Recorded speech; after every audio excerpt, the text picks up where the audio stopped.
Vous êtes toujours à l'écoute de vos nouvelles du Sud-Ouest, émission dans laquelle on parle de plein de sujets, dont le sport. Et pour ce faire, on rejoint tout de suite notre collaborateur sportif hebdomadaire, Steve Legault. Salut Steve. Salut Marc-Claude, ça va bien? Oui, ça va toi? Oui, merci. On commence donc avec Grenadier défaite pour la troupe de Châteauguay 5-3. Oui, exactement. On s'est incliné face aux cantonniers de Magog. C'est dommage parce qu'on avait très bien débuté la rencontre. Là, on avait été les premiers à marquer. En première période, c'est un revenant qui s'est signalé, Kyle Jessamine, qui était là avec l'équipe l'an dernier. Avait notamment été le meilleur gardien à la Coupe TELUS, avait gagné le joueur le plus utile dans les séries lors de la conquête de la Coupe Jimmy Ferrari.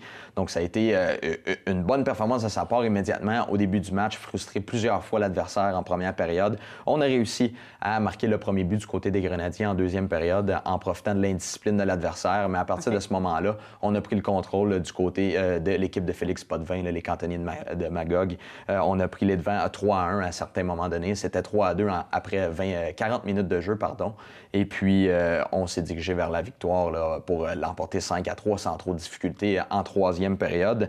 Mais toujours est-il qu'on est encore deuxième dans la division taxe du côté des Grenadiers, 49 points en 35 parties.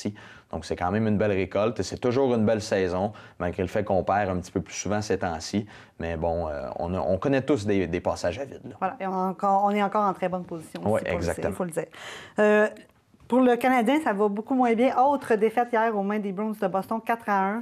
Oui, exactement. Il y a certaines équipes qui connaissent des passages plus avides que d'autres, là, on dira bien, mais c'est une 17e défaite en 21 parties, les 21 dernières parties, dans le fond, depuis le début du mois de décembre, depuis la fin novembre. Défaite de 4-1 hier face aux Bruins de Boston. C'était un match où on avait décidé de porter les chandails de la classique hivernale de nouveau pour ramasser de l'argent, pour aider Dana Lang, la joueuse du Pride de Boston, qui avait affronté les Canadiennes de Montréal lors du match extérieur féminin. Elle s'était blessée, blessure très grave, donc on voulait ramasser des fonds pour ça. Une belle cause, mais cependant, c'est sur la glace que ça se jouait pour le Canadien de Montréal, défaite de 4-1. Et c'est pas nécessairement le genre de défaite qu'on apprécie voir. Souvent, Michel Therrien va dire les gars ont donné un extrêmement bon. Ouais, ils ont extrêmement bien joué, un excellent effort qu'on a donné. Mais hier, il a voulu défendre ses joueurs, mais beaucoup d'erreurs. On s'est coulé nous-mêmes du côté du Canadien de Montréal. On a eu de très bonnes chances et malheureusement, on revient avec des erreurs. Je pense à la mauvaise passe de Markov sur le premier but de Maxime Talbot.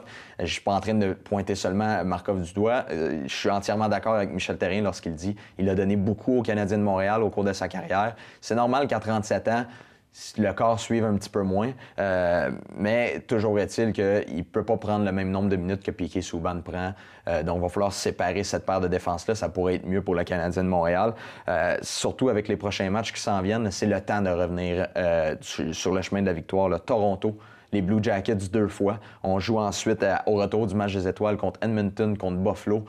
Donc, il va falloir revenir sur le chemin de la victoire. Et là, les Devils qui ont dépassé le Canadien. On est à 50 points, à deux places d'une participation en série. Et il y a les Hurricanes, pas très loin, à 2 points, là, qui pourraient se mêler de la partie et venir brouiller les cartes aussi.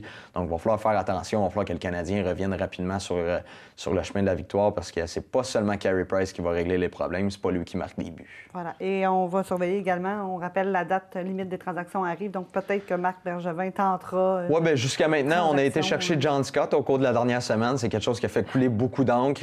John Scott qui n'était pas nécessairement dans les plans de Marc Bergevin. On lui a quelque peu imposé. Lui était intéressé soit à Stéphane Elliott ou à Victor Bartley. Et finalement, les Prédateurs de Nashville et les Coyotes de l'Arizona qui ont transigé. Et lorsque le directeur général d'Arizona a dit « Est-ce que tu veux Victor Bartley? Il va falloir que tu prennes John Scott parce qu'on ne veut plus absorber son salaire, on ne le veut plus dans l'équipe. » Marc Bergevin a dit « OK, oui, c'est beau. » Il voulait probablement se débarrasser de Tenordi pour ne pas avoir à le perdre pour absolument rien au balotage, mais donner un ancien choix de première ronde pour John Scott et Victor Bartley, un défenseur de 27 ans qui n'a même pas disputé 100 matchs dans la Ligue nationale. Les questions se sont posées, on commence à pointer du doigt, on se demande si Michel Therrien va perdre son emploi, si Marc Bergevin va faire une grosse transaction. Toujours est-il que c'est sur la glace que ça se passe, il va falloir que les joueurs se réveillent. Voilà. Et très rapidement, au tennis, Milos Raonic et Eugénie Bouchard avaient également des matchs dans les dernières heures. Exactement. Milos Raonic qui a passé avec succès le premier tour. Il a battu Lucas Pouille, un Français 90e joueur mondial. Une victoire facile, 6-1, 6-4, 6-4 en 82 petites minutes seulement. 3-7 en 82 minutes. minutes. C'est quand même assez intéressant. Il va affronter soit Tommy Robredo ou soit Malek Jaziri au deuxième tour. Et du côté d'Eugénie Bouchard, elle affrontait la 4e joueuse mondiale, Agnieszka Radwanska. Elle s'est inclinée au compte de 6-4, 6-2. Donc, c'est quand même un bon début d'année. Elle s'est rendue en finale du dernier tournoi, s'est inclinée cependant, passé le premier tour avec succès. On s'incline devant la 4e joueuse mondiale. C'est quand même pas rien. C'est Agnieszka Radwanska qui a gagné à Montréal. Les gens vont s'en rappeler. C'est assez impressionnant le jeu qu'elle démontre jusqu'à maintenant. Donc, Eugénie Bouchard n'a rien à envier à personne au cours de ce tournoi-là. Et rapidement, en terminant, les séries éliminatoires qui se poursuivent du côté de la NFL. Les Broncos vont affronter les Patriots, Brady, Manning, des affrontements quand même assez intéressants. Un 17e déjà dans leur carrière entre les deux. Brady a le dessus avec 11 victoires contre 5 défaites. Et puis, de l'autre côté, ce sera les Panthers de la Caroline contre les Cardinals de l'Arizona. Parfait. Bien, on surveille tout ça et tu vas nous en reparler certainement la semaine prochaine. Merci. Certainement, oui. Donc voilà, c'est ce qui complète ce bulletin d'information du mercredi 20 janvier. Si vous avez une nouvelle à nous communiquer, n'hésitez pas à le faire par courriel ou par téléphone. Merci d'avoir été des nôtres et à la semaine prochaine.